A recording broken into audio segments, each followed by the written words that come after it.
qu'il est véritable. Je te l'ordonne, dit-il au paralytique, lève-toi, prends ton grappin et rentre dans ta maison. Oui, peuple de Dieu, Jésus est Seigneur et Sauveur. Il vient de dire de sa propre bouche, le Fils de l'homme a sur terre le pouvoir de pardonner. Pour ceux qui doutaient encore, Jésus est véritablement le Fils de Dieu. Pour ceux qui doutaient encore, Jésus a les mêmes pouvoirs que son Père. Dieu nous offre gratuitement le salut, car Dieu a payé le prix à notre place par la mort de son Fils. Dans Éphésiens 2:8, il est dit, car c'est par la grâce que vous êtes sauvés, par le moyen de la foi, et cela ne vient pas de moi. Oui, Jésus lui-même nous donne ce matin cette grâce. Jésus nous demande d'avoir foi en lui. Jésus nous dit, c'est par la grâce que vous êtes sauvés, par le moyen de la foi, et cela ne vous, c'est le don de Dieu. La parole de Dieu est vivante et opérante, plus pénétrante qu'aucune épée à deux tranchants. Elle atteint à la division de l'âme et de l'esprit. Elle discerne les pensées et les intentions du cœur. Nous aussi, ce matin, nous sommes des paralysés. Des paralysés moraux, des paralysés physiques. Cette paralysie nous empêche parfois de nous lever et de marcher vers l'autre. Cette paralysie nous empêche dans nos familles de prendre notre téléphone pour appeler un frère à qui nous ne disons plus un mot depuis 2-3 ans, avec qui nous avons eu un problème. Cette paralysie nous empêche dans nos lieux de travail d'arriver le matin et d'aller saluer cette dame qui nous a invectivés la semaine d'avant. Mais nous ne sommes pas comme eux. Nous avons été choisis, vous l'avez dit, par Jésus. Il nous a aimés avant que nous pensions l'aimer. Nous sommes choisis par lui. Quel bonheur d'être choisis par lui. Quel bonheur d'être co-héritier de Jésus. Il est l'époux. Nous sommes l'épouse. Et il veut que nous soyons ensemble. Vous êtes sans doute paralysé par une maladie incurable. Vous êtes paralysé par un manque de situation professionnelle. Vous êtes paralysé par un manque de statut administratif. Vous êtes paralysé parce que vous n'avez pas de mari. Vous êtes paralysé parce que vous cherchez une compagne. Vous êtes paralysé parce que vous n'avez pas du travail. Présentez-vous à Jésus. Mettez-vous à genoux. Présentez-lui le problème. Ayez la détermination, ayez la confiance, ayez l'abnégation, ayez la foi qu'a eu ces 4 personnes. Jésus répondra. Il répondra parce qu'il nous aime. Il répondra parce que nous lui avons prouvé qu'il est le Dieu des possibles. Le Christ vous dit, levez-vous et marchez sur le chemin que je vous trace. N'ayez crainte, je suis avec vous. Cette injonction de Jésus à avancer est un véritable encouragement à refuser la fatalité. Jésus redonne l'usage de ses jambes aux paralytiques parce que malgré le milieu du désastre dans lequel se trouvait le paralytique, il n'a pas baissé les bras. Il n'a pas cédé au désespoir. Il n'a pas cédé à la peur. Il n'a pas cédé à l'angoisse. Il n'a pas cédé au découragement.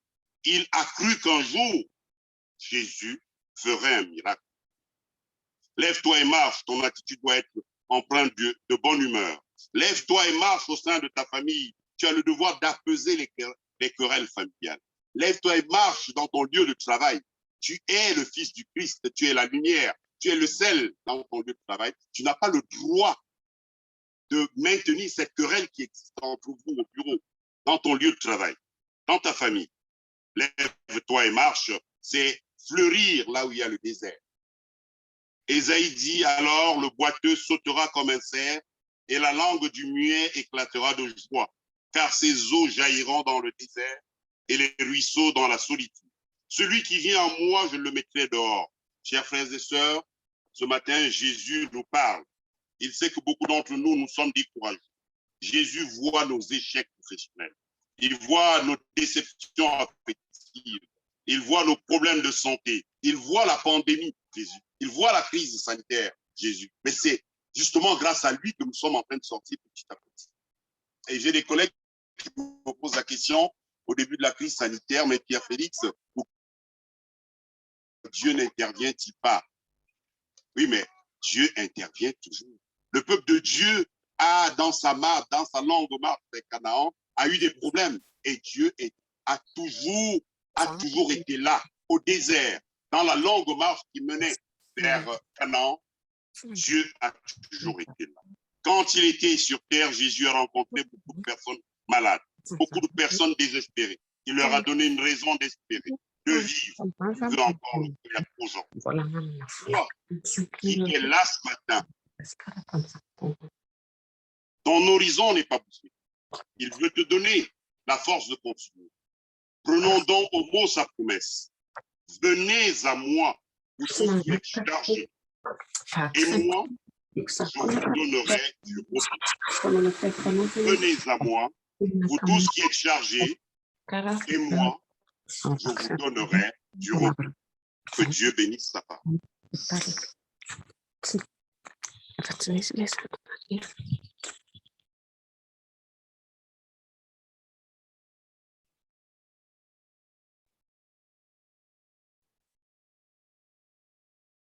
Est-ce qu'il y a quelque chose?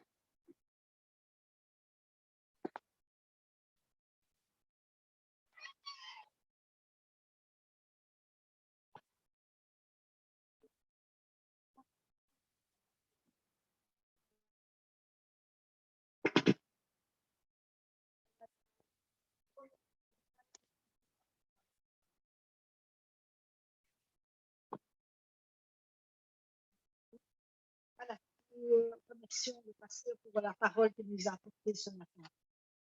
Et je retiens, lève-toi quand on lit marche. Et ce matin, il y en a plusieurs d'entre vous qui se sont levés. Moi, il y a 15-20 ans, je me levais, on faisait un appel et que je me levais, je me dis, je me lève, on verra toujours bien. Peut-être oui, peut-être que non. Mais aujourd'hui, je sais que lorsque quelqu'un se lève, Dieu le voit et Dieu agit. Donc, soyez certains, tous ceux qui se sont levés, vous allez voir des changements. Je ne sais pas lesquels, mais Dieu le sait. Alors, je vous propose de chanter un chant rédempteur du monde. Ah, mais c'est le dernier chant. On va terminer par le chant, mais par contre, avant, je vais demander s'il y a des sujets de prière particuliers. Et si des personnes dans l'Assemblée prient pour ces sujets. Oui. Pour ta nièce.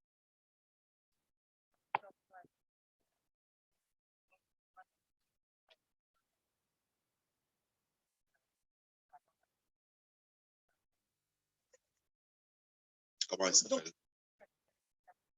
Daphné. En fait, elle s'enferme, elle n'est pas malade, elle s'enferme elle-même. Elle ne veut plus aller à l'école, oui. Ça, c'est, oui, je comprends. On va prier pour elle. Pour Daphné. Est-ce qu'il y a d'autres sujets de prière? Pardon, oui. Oui. On va prier aussi pour les étudiants qui sont en examen. Je ne sais pas, oui.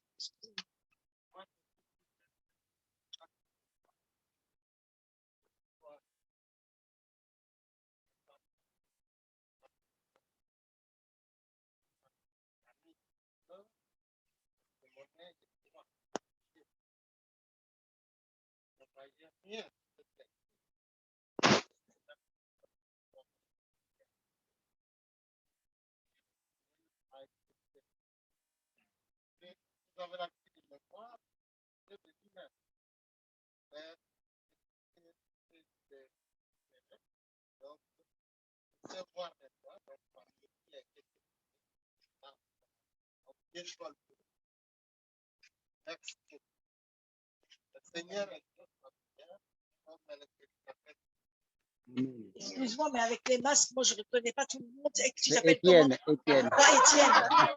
Ah non, mais c'est vrai, mais Je me dis, tiens, il y a Étienne qui a eu le même problème. Je ne t'ai pas reconnu du tout. Ah non, mais désolée, Étienne, hein, je ne t'ai pas reconnu. Je vais être opéré. Peut-être moi aussi, je dois porter des lunettes, tu vois. Ben oui, c'est ça. Voilà. Je ne sais Bien. pas. Pasteur, vous voulez prier? Oui. Est-ce qu'il y a encore un autre sujet de prière? Oui.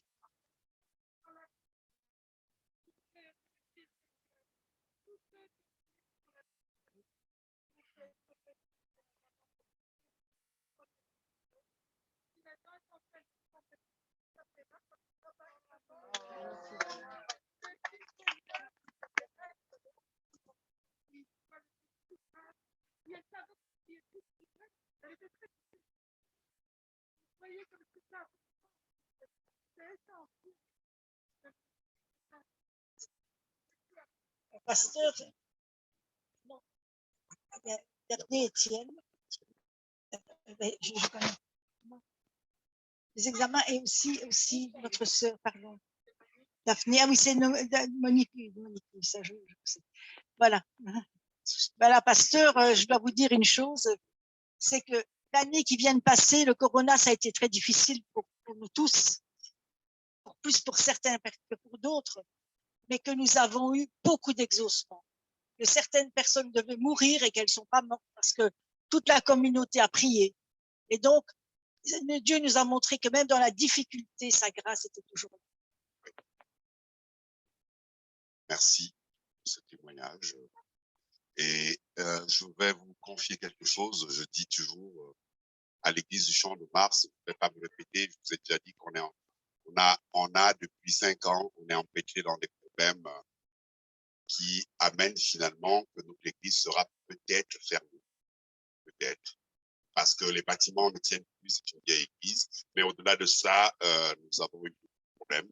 Et dans les discussions que nous avons souvent avec les autres membres du consistoire, je leur dis, je vais souvent dans une église, je ne connais pas quelle est la structuration de cette église, c'est l'église de Wavre chez Milka, et j'ai l'impression que l'esprit règne dans cette église. Parce que je revois les mêmes personnes depuis 10 ans. Ils viennent de se lever, mon collègue, c'est un collègue à moi là, il vient de se lever, je revois les mêmes personnes. C'est le signe de la fidélité au Christ que de voir les mêmes personnes année après année. Et les nouvelles personnes qui viennent rejoindre l'église. Et il y a comme une grande fleur qui éclate comme ça. Et cette fleur, c'est cette église de Wavre où je me sens bien, accueilli. Et je vous remercie pour ce sujet de prière. Peut-être que je ne prononcerai pas les noms pour ne pas tromper, et j'ai retenu. Alors, avant ça, lisons le cantique de David au psaume 23. Alors, le culte est un partage, la parole est un partage. Celui qui, à cause de la crise sanitaire, ne peut pas venir prendre mon micro, mais je me demande si à sa place ne peut pas le lire. Sinon, je le lis. L'Éternel est mon berger. Je ne manquerai de rien. Il me fait reposer dans de verts pâturages. Il me dirige près des eaux paisibles. Il restaure mon âme. Il me conduit dans les de la justice à cause de son nom. Quand je marche dans la vallée de l'or, je ne crains aucun mal car tu es avec moi. Ta houlette et ton bâton me rassurent. Tu dresses devant moi une table en face de mes adversaires. Tu oins d'huile ma tête et ma coupe déborde. Oui, le bonheur et la grâce m'accompagneront tous les jours de ma vie et j'habiterai dans la maison de l'Éternel jusqu'à la fin de mes jours. Amen. Amen. Cette lecture est en soi déjà une prière. Prions Dieu. Seigneur, nous voulons te remercier infiniment de nous avoir permis de nous retrouver dans ta maison. Seigneur, nous voulons te remercier pour la vie que tu nous donnes en abondance. Seigneur Jésus, vivre est une grâce. Être en bonne santé est une grâce. Être là ce matin est une grâce. Mais Seigneur, nous voulons te présenter les paralytiques. Nos frères et nos sœurs nous ont dit que nous devons prier pour les leurs qui souffrent. Nous voulons prier pour Daphné, Seigneur. Tu as guéri le paralytique. Seigneur, comme le centurion qui te demandait de guérir un soldat, son soldat qui était malade à 1000 lieues de là où il se trouvait, et tu as dit, je viens dans ta maison le guérir, et le centurion te répondit, non, dis quelque chose, il sera guéri. Oui, Seigneur, ce matin, nous te prions pour Daphné, et nous te demandons, Seigneur, de remettre Daphné sur pied, Seigneur. Tu es le Dieu des possibles. Tu es le Christ. Nous sommes tes enfants. Nous nous mettons à genoux devant toi pour Daphné, Seigneur. Nous te demandons de remettre cette jeune fille sur pied, qu'elle revienne dans le cercle de la vie. Enlève en elle cette paralysie qui l'empêche de sortir de sa chambre, cette paralysie qui l'empêche de se mettre en mouvement. Et nous nous levons ce matin et nous marchons vers Daphné. Oh Seigneur, pour Daphné, de l'aider à recouvrer tous ses sens, à revenir au sein de sa famille. Oui, Seigneur, c'est parce que nous avons foi en toi, c'est parce que nous avons confiance en toi que nous nous mettons à genoux devant ta face pour te demander cela. C'est par le moyen de la grâce. Ce n'est pas parce que nous le méritons. C'est parce que toi, Seigneur, tu nous as aimés avant que nous t'aimions. Nous te prions pour notre frère qui a failli perdre son œil. Oui, Seigneur, enseignant de son état, comment devait-il dispenser aux enfants qui n'avaient plus Dieu? Mais Seigneur, c'est ton fils. Tu sais qu'il est fidèle, toujours là, pour élever vers toi, jour après jour. Oui, Seigneur, protège-le, aide-le. Seigneur, nous te prions pour les étudiants qui vont rentrer dans cette période d'examen. Seigneur, ils ont appris toute l'année avec toutes les difficultés qui étaient les leurs, les cours à distance, les cours non dispensés, la pandémie, la crise, les masques. Seigneur, ces enfants veulent, par les examens, avoir une vie sociale. Mais ils sont également tes enfants, puisqu'il y en a parmi nous ici. Nous prions pour tous ces enfants qui iront, dès la semaine prochaine, les semaines à venir, se mettre devant leurs examinateurs. Aide-les, Seigneur, à réussir à leurs examens. Qu'ils soient bénis, qu'ils aient la grâce en ton nom, pour que cela se passe dans de meilleures conditions. Oui, Seigneur, donne-nous de nous lever pour aller vers l'autre, de nous mettre en mouvement pour l'avancement de ton règne. Puisse ton pouvoir de pardon pour rendre capable de nous mettre en marche et surtout de te glorifier.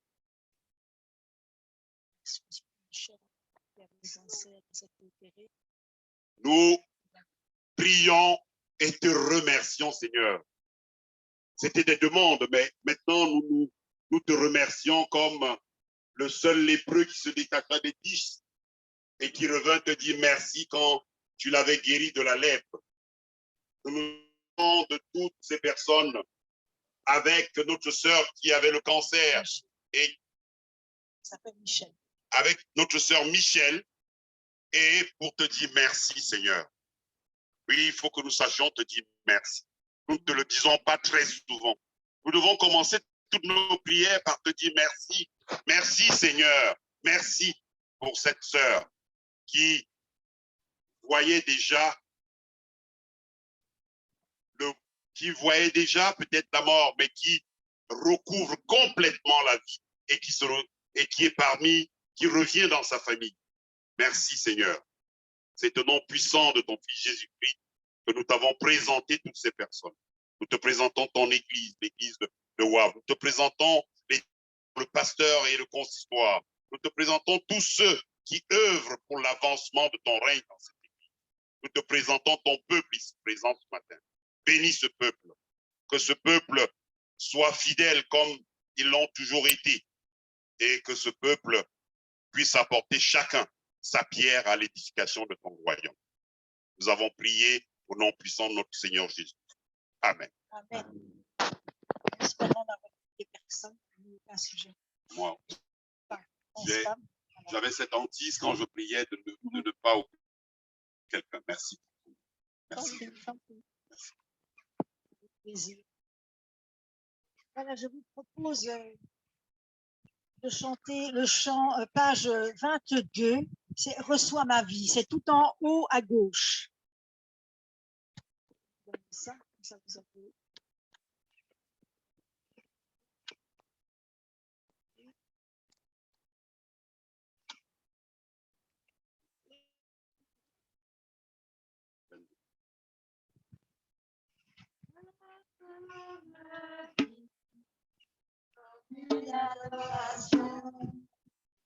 Reçois mon cœur comme un cadeau d'amour. Je l'ai à t'offrir de ce sacrifice vivant de ma vie. J'abandonne sur ton autel, en mes douces à la terre. Tes ambitions, car tu es ma passion. À tes pieds, merveilleux, je contemple ta majesté. Je te donne sans compromis ce parfum. Reçois ma vie comme une adoration. Reçois mon cœur comme un cadeau d'amour. Je n'ai un autre à t'offrir de ce sacrifice vivant de ma vie.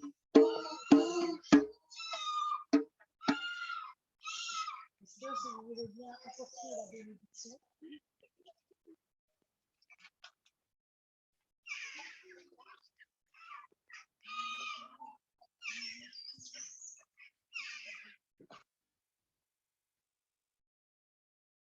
Devant nous pour recevoir la bénédiction de la part de notre Seigneur.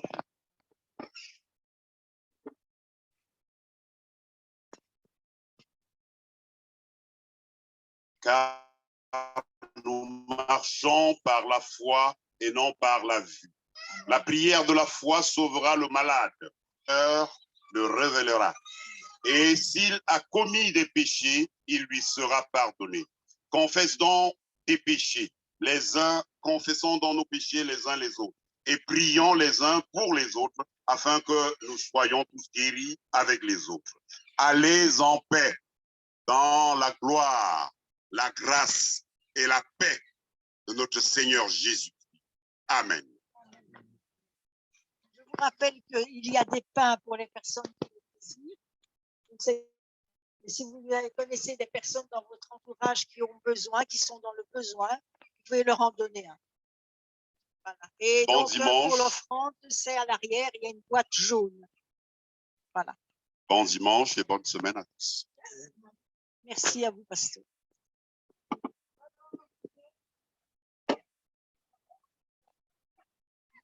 On demande aussi que chacun prenne sa